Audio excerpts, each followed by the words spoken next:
Hi there, this is Tony from pianotone.ca, and this is a video I'm pretty excited about. My review on the long-awaited replacement for the Yamaha P-125, which has been one of the most popular, if not the most popular, portable digital piano in the world for a few years now, and for good reason. I've owned a P-125 on a couple of occasions, and it's definitely one of my favorite digital pianos ever. The new version of this piano is the Yamaha P-225, which was released in 2023 and has finally become available in my area, so I rented one from my local Long & McQuaid store so I could do this review. You can check out Long & McQuaid at www.long-mcquaid.com. There's a link in the description below. Now, I have a lot of experience with the P-125, so I will be drawing quite a few comparisons during this review to the older model. I won't bother talking about the short-lived Yamaha P-125A. As I mentioned in a few videos, that piano was a significant downgrade from the P-125. It's exactly the same instrument, except Yamaha removed the built-in audio interface from the 125A. Okay, so with all of that out of the way, let's get on with the review. So instead of summarizing all the features first and then going into more detail on each of those, I'm just going to dive right in. And I'm going to start with probably the biggest change from the P-125, which is the action. The P-225 has a new action, the GHC, which stands for Graded Hammer Compact. Like the prior GHS action, this is a dual sensor, fully weighted and graded hammer action, so the keys on the left are heavier than the keys on the right, just like on an acoustic piano. And I've always been a huge fan of the P-125's GHS action. It's actually my personal favorite piano action ever. It's on my Yamaha DGX 670, as well as my Yamaha CK88 stage piano that I use with my band, and I love it on both. Yamaha actually kind of surprised me by moving towards a more compact action with the P-225. I was fully expecting the P-125's replacement to move more towards something like Roland's PHA-4 triple sensor hammer action by coming out with their own triple sensor version. But instead, Yamaha has moved more towards Casio's smart scaled hammer action from the Privia line by developing their own version of a more compact action. One of the common criticisms of shorter compact actions comes from those actions requiring a shorter pivot point, which can make the keys harder to play further into the keys. All digital pianos do suffer from this to some degree, but shorter pivot points will have more of that issue. It's just plain physics. Whether you notice it or care about it much is a personal preference.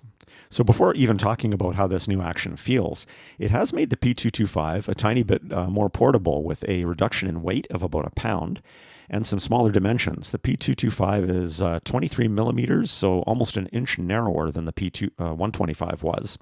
And I'm not sure if it's the new action that's contributing to a height or thickness reduction, but the P-225 is significantly shorter than the P-125, coming in at over an inch shorter. So while a reduction in size and bulk is always a good thing, I was just hoping that Yamaha didn't compromise the quality of the action just to save an inch in depth. Which at the end of the day, is that inch really that big of a deal?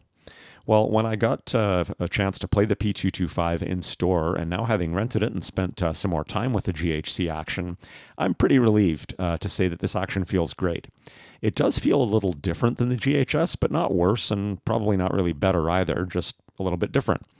As far as any weight discrepancies playing further into the keys, well, it's definitely heavier, like every digital piano is, as you move up the key, but is it noticeably different from the GHS action that I'm used to? I mean, I'm not a classical pianist. I'm still a relative beginner who pounds on chords, but I did get a chance to test playing further into the keys side by side with a P-125 in the store, and I didn't notice any difference in that regard at all.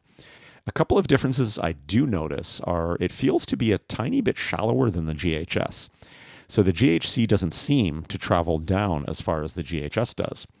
I did try my best to actually measure this when compared to my DGX 670 and CK88, and to be honest, when I did, I couldn't really see any difference in the distance of the key travel, but it feels like there is. The GHC also might offer slightly more resistance than the GHS, but that could just be because I'm playing a brand new unit as opposed to a P-125 that's been rented a bunch, or one of my two pianos that I've had for about a year now. The most noticeable difference, though, is that it feels a bit stronger or more solid feeling. And by that I mean that the keys don't have any significant side-to-side play or movement like you'll find on cheaper pianos. You can do a glissando on the P-225 and you won't hear keys smacking into each other at all.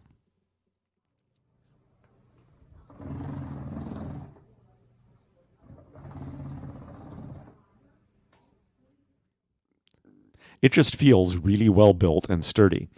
The P-125 actually felt strong and sturdy as well, especially when compared to the Casio Privia Action, which I do like, but the Casio Action is quite a bit looser feeling. So this new action on the P-225 is taking that well-built, solid, and sturdy feeling a step further, so I think that's a good thing. And keep in mind that the case that an action is within can also affect how sturdy it feels. If you were to blindfold me and have me try this action out and guess what piano I'm playing, my first guess probably would have been a DGX 670. And that's because the DGX 670 is in such a heavy and sturdy case that the GHS action on the DGX has always felt sturdier to me than the GHS on any P-125 I've owned or on my CK88. So whether this new GHC action feels sturdier from the action itself or as a combination of the action and any changes to the case design that may have happened, either way, it feels really good. Like the GHS, it is a bit on the light side and feels fast and easy to play, but still sturdy and dependable, which I really like. As far as the feeling of a shallower key travel goes, I did find that a bit unfamiliar at first, given that I'm so used to the GHS action, but if I owned a P-225, I don't think it would take very long at all for me to get used to it. Even after having just rented it for a couple of weeks already, I'm already pretty used to it now. So my verdict on the new GHC action, I really like it, and a lot of that is because I've always been a huge fan of the GHS, and the new action does provide a very similar playing experience. Now, action is a very personal thing, so if you didn't like the action on the P-125, then you probably won't like the P-225's action either. But like I always say, the only way to tell if you're going to like a particular type of action is to go into a store and test it out for yourself. Okay, so the next big thing to talk about is sounds. Like its predecessor, the P-225 has 192 notes of polyphony, and just like the P-125, the P-225 has 24 sounds. And the sound names are identical between the two models. But the acoustic piano voices have been significantly upgraded from the P-125. To be honest though, I didn't notice a huge difference with any of the other voices, so I'm not sure if they've been upgraded or not. But they were all really good already. So we've got 4 pianos, 4 electric pianos, 4 organs, 4 clav/vibe/others, 4 strings and pads, and 4 basses. One thing I should mention is that there is also a Yamaha P-223 that, from what I can tell, is only been being marketed in certain areas of the world, and as far as I can tell, appears to be identical to the P-225, but the P-223 has replaced the vibraphone and the clavichord sounds with an accordion and a gutsing, I don't know if I'm saying that right, which is an Asian plucked instrument I've personally never heard of. But anyways, back to the P-225. The piano voices on the prior P-125 used the pure CF sound engine, which includes samples of the Yamaha CF3S Grand piano. And they are some great piano samples, but the P-225 includes the Yamaha CFX Grand samples, which, from owning a Yamaha DGX 670 and CK88 that also have those CFX samples, I can tell you right off the bat that that's a big upgrade over the P-125. And the P-225 also offers virtual resonance modeling, which is going to add additional nuances on the fly as you play, depending on how you play. It will replicate additional resonances that you would hear on an acoustic piano. My DGX 670 has VRM as well, but my CK88 does not. And for pure piano pieces, you can definitely tell the difference, especially in headphones. The P-125 did offer some basic resonance and other features such as string resonance and key-off samples, but nothing like the P-225 does. So as I mentioned earlier, I didn't hear any significant differences in the non-piano voices, and it's not super clear in Yamaha's documentation or promotional material what changes or upgrades may or may not have happened with the other voices on the P-225. But given that there are only 24 sounds, I will demo all of them in the upcoming video so you can check them out for yourself. I was always a big fan of the Rhodes electric piano sound on the P-125, so one of my big things I was looking for was whether or not that one has changed at all or been enhanced. And I have rented the P-225 for a month, so I do hope to also rent a P-125 for a day, so I can do a quick side-by-side video to compare all the voices with each other. So no promises, but fingers crossed.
Okay, so what did you think of the voices on the P-225? Even though there aren't a ton of voices to choose from, I've always really liked the voice selection that Yamaha has included on this series. Pretty much every type of voice you're likely to need is there, and they are all really well done. I really like the electric pianos. The Rhodes does have that same awesome growl that the P-125 Rhodes had, and the strings and pads sound fantastic layered with the piano. Yamaha has always done a better job of that than the competition.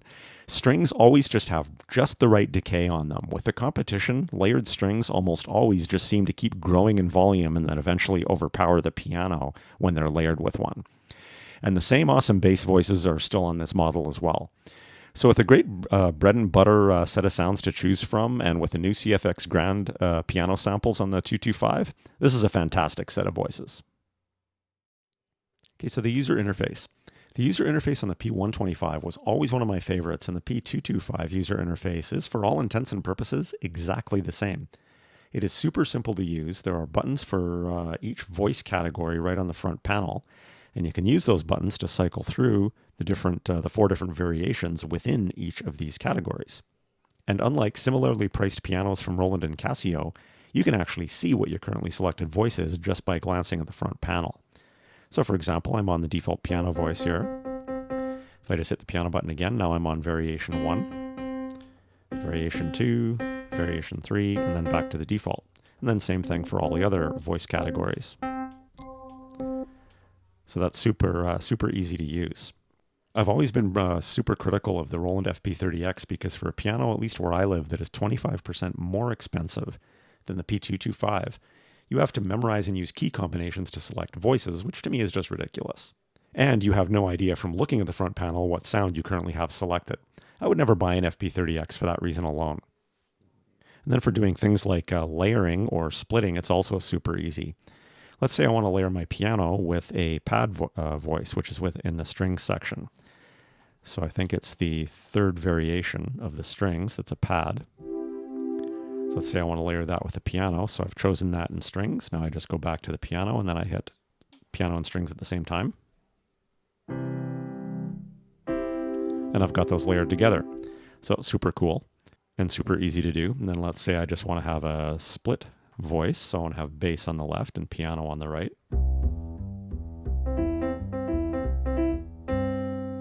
Once again, super easy and super easy to see. And you can cycle through your different bass options as well. But as with the P-125 though, there are still some other settings that you unfortunately do still have to use key combinations for. I don't mind this too much for things that aren't common that you don't typically need to set on the fly, but I was really hoping with the new model that Yamaha would have added just a couple more panel buttons to reduce this need for common settings, which would make the P-225 that much more usable as a gigging instrument. So as an example, for balancing relative volumes, I'm just going to go back to the default strings voice here, and I'm going to layer that with the piano. Let's say I think that string volume is a little bit loud. Well, I can adjust that using key combinations, but it would have been really nice if Yamaha had added just even a simple slider or something so that you can do that quickly on the fly without having to memorize what that key combination is. And then the other example that I would have really liked to have seen would have been for selecting and seeing what your currently selected rhythm is. Right now, and I am going to demonstrate the rhythms in a bit, but right now I can hit rhythm to start the rhythm, but to select what kind of rhythm you want, you have to use key combinations, and you have no idea what your currently selected rhythm is. So right now if I hold down rhythm, I can choose different ones and you can hear the different beats coming in. So what would have been really, really cool is if they had added something similar to the panel buttons that they have here, where they have the different rhythm categories listed, and then you could cycle through them with the same kind of toggle button and variation indicators that you have for the voices. To be honest, it even would have been nice if Yamaha had added some labels on the appropriate keys indicating what rhythm was attached to each key. That would have even been enough for me to at least be able to select it, even though you can't see which one you have selected. They do have a bunch of keys that are labeled, but a whole bunch of key labels are used up just to help you control the metronome, which is something I actually don't even use. I only use the rhythms, but I guess if you do use the metronome, you might find that handy. But setting up metronome settings, to me, isn't something you need to do on the fly if you're using this as a gigging instrument, whereas doing things like starting and stopping your rhythms or balancing relative volumes between voices, that is the kind of thing that you might want to be able to set a little bit easier on the fly if you're using this to gig with.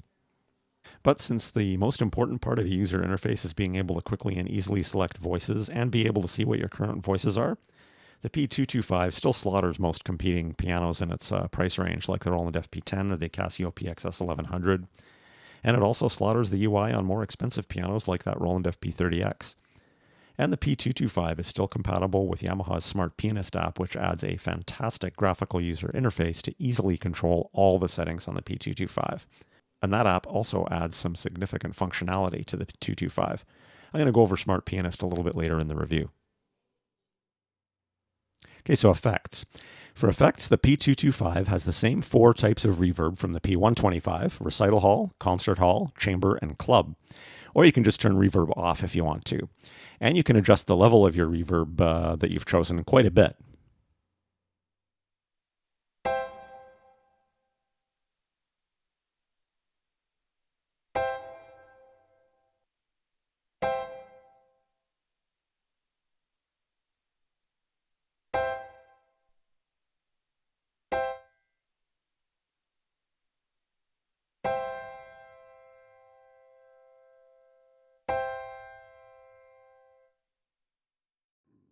It also has a wall EQ setting.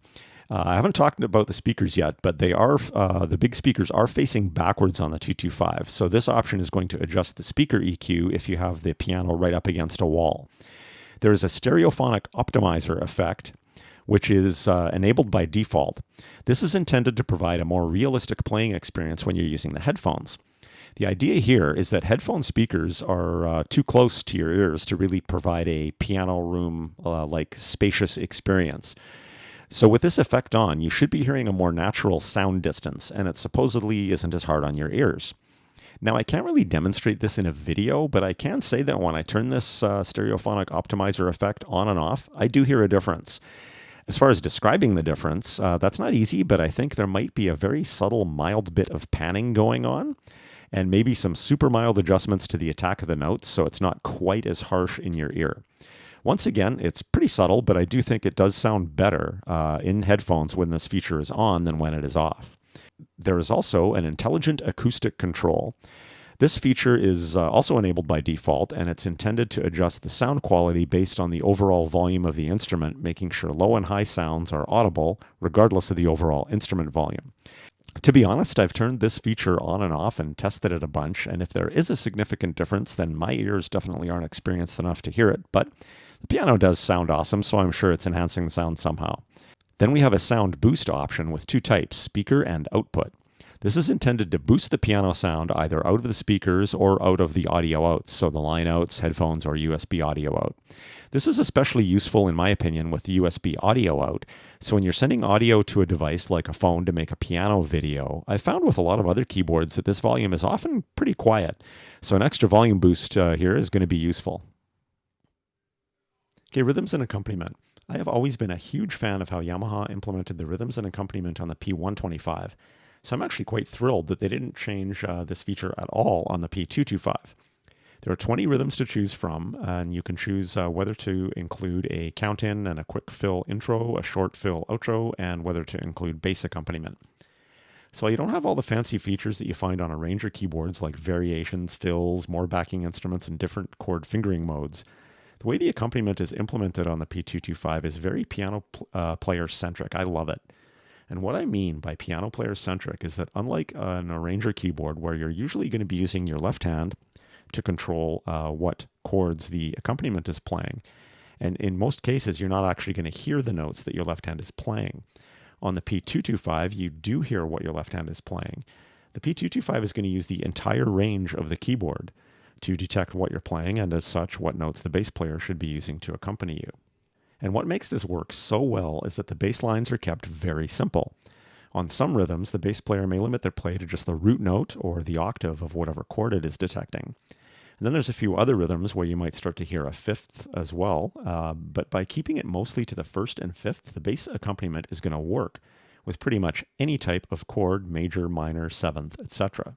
Now, before I start demoing this, you might be wondering why are all the lights out on the piano, and that's because, as I mentioned in the user interface section, since you need to use key combinations to choose rhythms, and I didn't want to have to memorize those, I'm using the Smart Pianist app.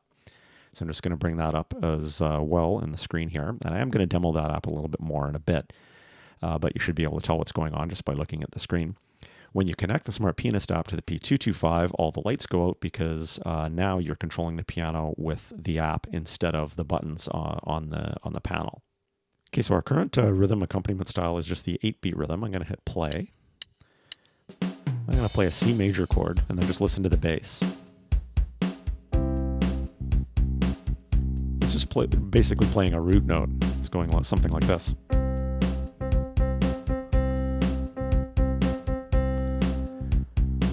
So if you keep listening to that, I'm going to switch to a C minor chord. I mean, the root note still works just fine. I'm going to play a 7th chord. Once again, root note works just fine. So if I play something more like what I would actually play,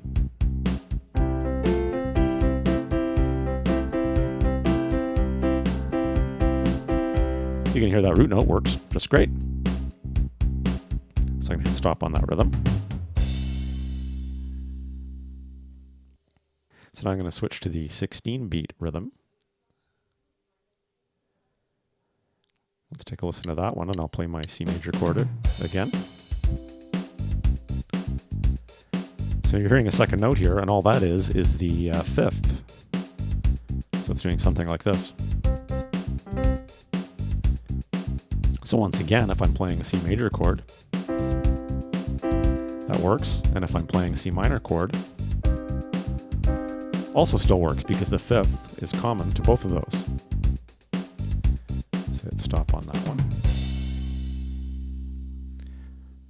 Now, some of the few rhythms that do get a little bit more complicated with the bass are going to be the jazz ones. No surprise there.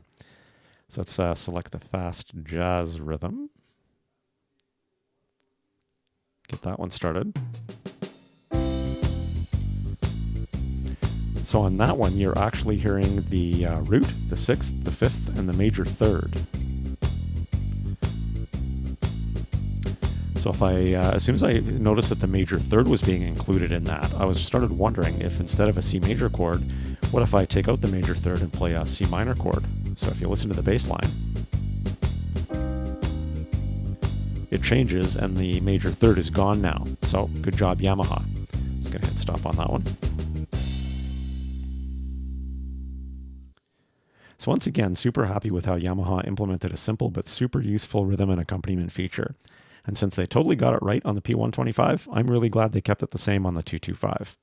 It's super useful for practicing. It's way more fun and useful, in my opinion, than a metronome, because you actually get a feel as well, which you don't get from a metronome, but it also keeps you in time.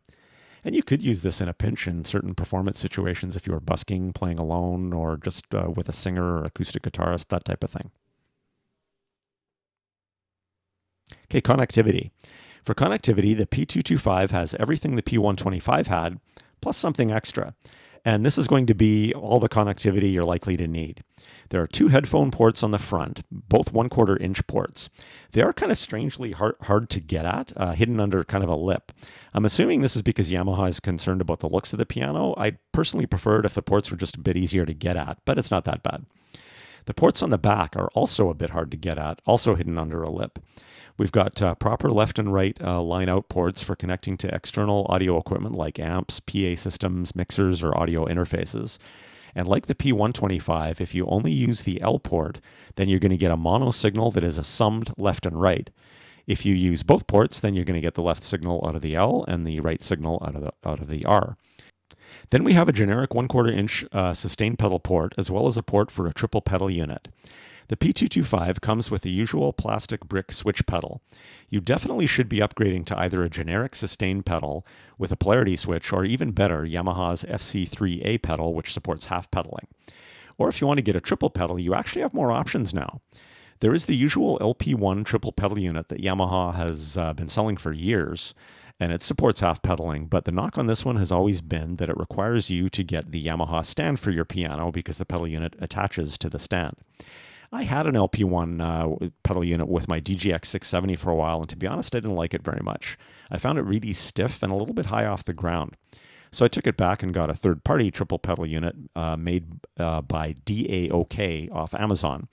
It's far more portable and doesn't require a Yamaha stand, and it does work great with the DGX 670. I actually did a review on that pedal, which I will link to in the description below as well. And I did test it with the P-225, and it works fine. But Yamaha has finally taken notice of all the people who didn't want the LP1 pedal unit, many of whom were buying this DAOK unit, or a similar one like I did. And Yamaha has at last come out with their own portable triple pedal unit, the FC35, which doesn't require the stand. So that's another option for you. I haven't seen one of these yet. Once they're available in my local store, I'll likely rent one for a quick review. But with the FC35 available now, I'm not sure too many people are going to be buying the LP1 or this DAOK unit. Then we also have a USB to host port to connect to a device like a phone, iPad, tablet, or PC. And just like the P-125, but not the P-125A, this port not only transmits MIDI, but it also transmits audio, which is a huge feature. This allows you to send a clean, high-quality digital audio stream to use in a recording app on a device.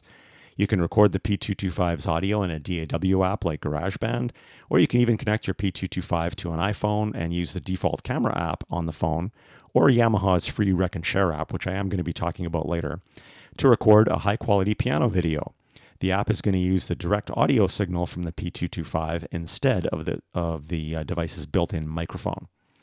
Now, the other advantage that the built-in audio interface offers is that it sends audio in both directions. So if you want to use your P-225 to send MIDI data to a sound bank app on a device, the sounds that app generates will come straight back through the same connection to the P-225's headphones, speakers, lineouts without any lag. On keyboards without a built-in audio interface, you only hear that app's sounds from the audio output of the device you're running the app on. So in this case, it would be my iPad's headphone port. And the only way in that situation to hear those sounds out of the piano would be if the piano had an auxiliary in port, but that usually results in some delay or lag. Here's a quick demo of this. Okay, so I have the P-225 connected to IK Multimedia's B3X app for Hammond organ sounds. So when I play the 225, you're going to hear the app's Hammond organ sounds as well as the 225's piano sound. And there's no lag, so this is awesome. You can hear the piano sound and the Hammond organ sounds are being triggered at exactly the same time. So no lag, that is super, super cool. And that's because the audio from my iPad is coming straight back through that USB audio interface connection. Now, if I only want to hear the sound from the app without also hearing the piano, then I can just turn local control off on the 225. You can either do that using the Smart Pianist app, or you can memorize the key combination, which is holding down metronome and rhythm and then pressing the B3 key. So now you're just going to hear the Hammond organ.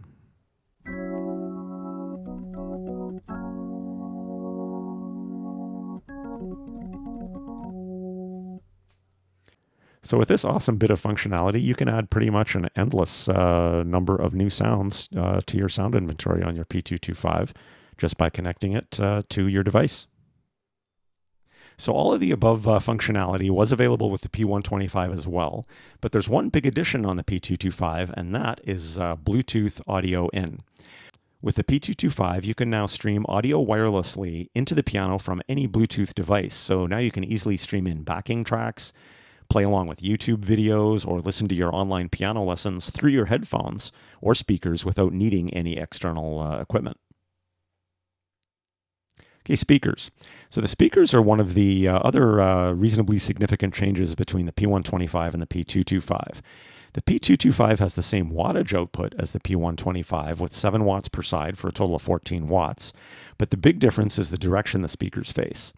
The P-225 has 2 speakers that face out the back of the piano, and they're vented out the front through a couple of slots, creating a two-way, kind of a 3D sounding experience. In contrast, the P-125 speakers face upwards towards the player.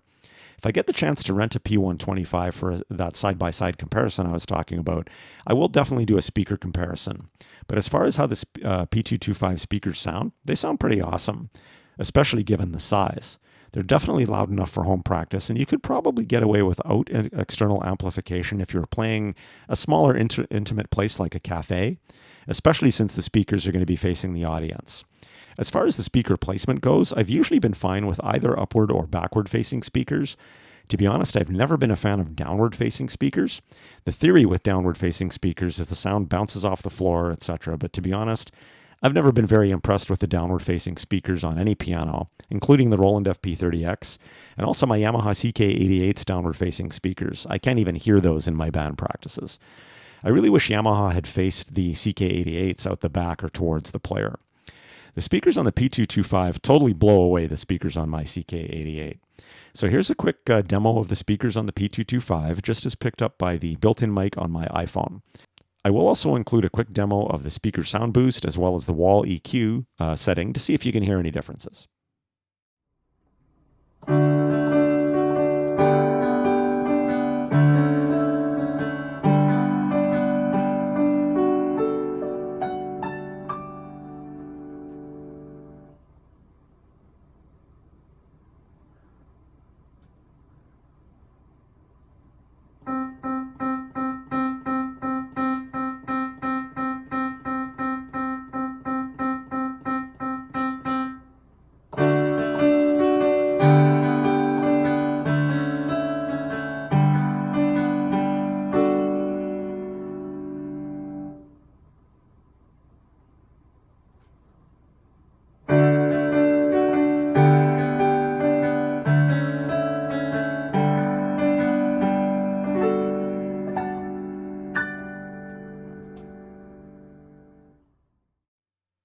Okay, other features.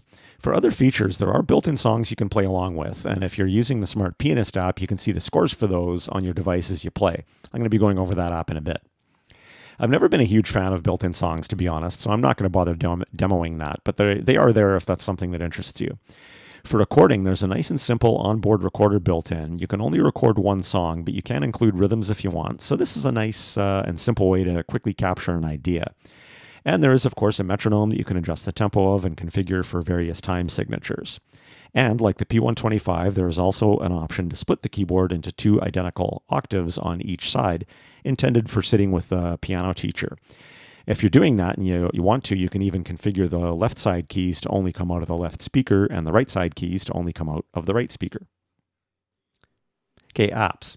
So the P-225, just like the 125, is compatible with Yamaha's amazing free app, Smart Pianist. Now, as I mentioned in the user interface section of the review, this app adds an awesome graphical user interface to help easily control all the settings on your 225. So while it is easy to select voices using the panel buttons on the 225, and that's awesome, but adjusting things like relative volumes between layered voices, you have to use a key combination. So that's where Smart Pianist can come in really handy. So for example, if I hit layer and then just turn the strings layer on, let's say I think that the strings are a little too loud. If I'm not using Smart Pianist, I have to use a key combination to adjust that. But with Smart Pianist, I can just come in here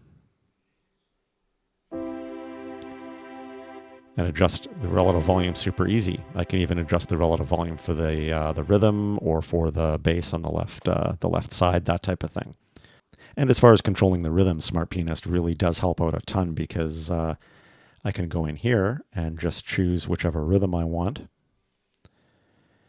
and change all of these different settings super easily with a nice graphical interface. So I can see I'm on shuffle 1. I don't have to memorize the key combination to choose shuffle 1. But then even more so, I can also do other things super easily. So if I start this up, I can change the tempo super easily. I can change the volume super easily. I can even tap the tempo if I wanted. If I get the bass player going, I can turn him on or off. I can choose whether or not to have an intro or an ending. For example, I'll turn the ending off and then I'll hit stop. And now it just stops instead of the usual fill that happens at the end. So super, super helpful for controlling the rhythms.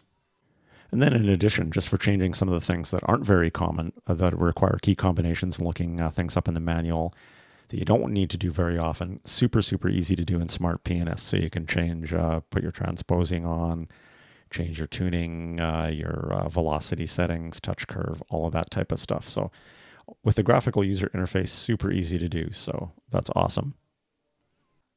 In addition to providing a graphical user interface for controlling all your piano settings, Smart Pianist also has some pretty cool built-in tools. One of them is for any audio songs. It's going to analyze that song, and then it's going to build a chord chart for it that you can play along with, which is super, super cool. So if I click play on here, it's going to play back this audio. And I can play along.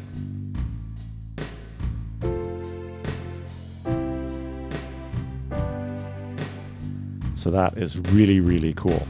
Then if it's a MIDI file, instead of a chord chart, it's going to display some notation. Also super, super cool. And then you can also play that and play along, that type of thing. I have no idea what this is. Just some random notes. But once again, super, super cool. Now that's all great, but the one thing that the Smart Pianist app adds that's really significant is registration memory. So for example, let's say I've gone in and I've chosen a certain voice, whatever that is. Say I've chosen a stage electric piano, and I've got my bass set up, and let's say I've customized a whole bunch of other stuff. I've chosen a certain rhythm pattern, and I've adjusted relative volumes, done all of that kind of thing. Now, something that's super handy to have is the ability to save this in a registration. Well, on the Smart Pianist app, all you have to do is hit the registration button. You can hit Save Current Setting, and it's going to save all of that. You can give it a name and then recall it quickly later on. So especially if you're using this as a gigging instrument, that is super, super valuable, and it's unlimited number of registrations that you can add. So that's a huge feature. And the app also significantly enhances the recording functionality that is compared to the onboard recording. The onboard recording only allows you to record one song. With the Smart Pianist app, you can record as many songs as you like, and you can choose to record them in audio format, which you can then run that chord chart thing I was showing you. Or you can choose to record in MIDI format, which will allow you to load up notation for whatever you've recorded. So super cool. And yes, Roland and Casio do also have apps to help control their pianos, but there is absolutely no comparison between those apps and Yamaha's. The Smart Pianist app has way more features, is way easier to use, and is way more stable and dependable than either the Roland or the Casio apps are. If I have time, I might try and do an updated review on Smart Pianist with the P-225, but to be honest, the functionality is pretty much identical to what was available on the P-125 as far as what Smart Pianist does. And I've already done a review with the P-125 and Smart Pianist, so I'm going to link to that in the video description below. But either way, if you go ahead with a P-225, I would highly recommend checking out the Smart Pianist app. Then there's Yamaha Rec'N'Share. So I mentioned earlier that since the P-225 has a built-in audio interface, you can easily record a performance video with high-quality direct audio just with your iPhone's built-in camera app. The app will use the direct audio signal coming from the piano instead of its built-in mic. While you can definitely just do this with your default camera app, you can also choose to use Yamaha's Rec'N'Share app, which is a free app that is custom-made for recording and sharing piano performance videos. So it has some extra features that you might prefer over your default camera app. I actually did do a video on the Rec'N'Share app that I will link to in the description below so that you can check it out. So what's missing and what would I have liked to have seen? There's very little missing from the P-225, but if I could have everything I wanted, what would I like to have seen included? One thing I would have loved to have seen is a 1/4 inch mic input port with gain and some basic reverb. Yamaha included that with the PSR E473 and EW425 keyboards, and for someone looking for a budget gigging instrument, which the P-225 is definitely qualified to be, that would be a massive extra feature. The only other thing I wish Yamaha had done was just tweak the user interface a tiny bit to make it easier to adjust two settings that would really help a gigging musician who doesn't have time to memorize or look up key combinations. One would be a set of buttons, just like the voice buttons, to allow you to quickly select rhythms by category and variation and see what current rhythm is selected. And some kind of a slider or something to quickly adjust the relative volume between layered voices. But you can't have everything, and these features would definitely bump up the price of the piano. Okay, so competition. While I know that the prices between all the piano manufacturers can vary pretty wildly in different markets around the world, where I am, in my opinion, there is absolutely nothing that even comes close to the Yamaha P-225. I was really surprised when the 225 came out that it didn't jump up in price at all from the roughly $750 price tag of the 125. Whereas other manufacturers' most recent releases have seen some pretty major price jumps. So competition from Casio. You've got the PXS 1100 and the PXS 3100. I've owned both of these for a short while and reviewed both of them. They are great keyboards, and while I do like the sounds and the action on these, I still much prefer the Yamaha sounds and action. And the 1100 is a bit less expensive but has a terrible user interface requiring key combinations for selecting sounds and has no built-in USB audio interface. The 3100 is a bit more expensive and has a menu system and more rhythms and accompaniment features, but once again, no built-in USB audio interface. In competition from Roland, you've got the FP10 and the FP30X. I've reviewed both of these, and I owned an FP30, which was the FP30X's predecessor, for a few months before trading it in on a P-125. These are really popular pianos, and they do have great piano sounds, and they have the triple sensor PHA-4 action that some people absolutely love, and some people like me don't. But aside from the sounds and the action, which are both personal preferences anyway, in my opinion, the piano sounds on the P-125 are comparable with the Rolands, but the P-225 CFX Grand samples, in my opinion, push the Yamaha past the Roland piano samples, in my opinion. The Roland FP10 is once again a bit less expensive than the P-225, but it suffers from the same poor user interface as the Casio PXS 1100, requiring key combinations to do everything, including selecting voices. And it also has no built-in audio interface, nor does it have any rhythms, and doesn't even have left and right line outports. So what about the Roland FP30X? I actually did a shootout video between the P-125 and the FP30X, which I will link to in the description below, and I even rank the P-125 higher than the Roland. So to me, with the improved voices on the P-225, there really is no comparison here. The P-225 totally outshines the FP30X in my opinion. While the action and the sounds are totally a personal preference, the lack of a decent user interface and onboard rhythms on the FP30X, not to mention a vastly inferior app, have me recommending the P-225 over the FP30X in a big way. Another thing to mention here, though, is that it's becoming harder to compare the FP30X to any other piano lately because the FP30X is one of those pianos that seems to vary wildly in price depending where you are. Where I live, the FP30X is 25% more expensive than the P-225, which to me is totally crazy. Yet in the USA, the FP30X seems to have dropped in price to the same as the P-225. On Black Friday sales in the US, I even saw the FP30X offered for sale for less than the P-225. I've got a suspicion as to why the FP30X's price might be a little more varied and seems to be dropping possibly, and that's because of the new Roland FPE50. I actually reviewed the FPE50 recently, and to be honest, I don't know why any Roland fans would choose an FP30X anymore, because the FPE50 is a far superior product in value. Okay, so the verdict. If you've watched this whole review, you probably already know what my verdict is on the P-225. This piano is awesome. It is totally a worthwhile successor to the P-125, and I cannot recommend it highly enough. Yamaha really knocked it out of the park with the P-125, so I think that they made the right decision in just upgrading the P-225 in some key areas, as opposed to any major redesigns. They retained all the awesome features that made the P-125 one of the most popular pianos in the world. A super simple but really functional user interface, the really well done piano player-centric rhythm and bass accompaniment features, the built-in USB audio interface, the left and right line outports, and compatibility with the smart Pianist app. And then they made some key improvements, upgrading the piano voices to the CFX Grand with virtual resonance modeling, adding Bluetooth audio in, and a reduction in dimensions and weight with this new GHC Action without sacrificing the awesome feel and playability made famous by the GHS. And they somehow managed to make all this happen without a big price increase, so hats off to Yamaha. The P-225 is an awesome value. So that's pretty much it for this video. If you like the content, please feel free to smash the like button and subscribe to my channel. That does really help me out. As always, I have links in the description below to products I've mentioned here, so you can check out current prices in your area, as well as some links to some other relevant reviews of mine, and also some links to online piano training that worked for me that I highly recommend. As I mentioned earlier in this review, I do have the P-225 rented for a couple more weeks, so I am hoping to do some additional videos and comparisons, so keep an eye on the channel in case I'm able to pull that off. So thanks again for stopping by. Happy piano playing and happy piano shopping. Have an awesome day.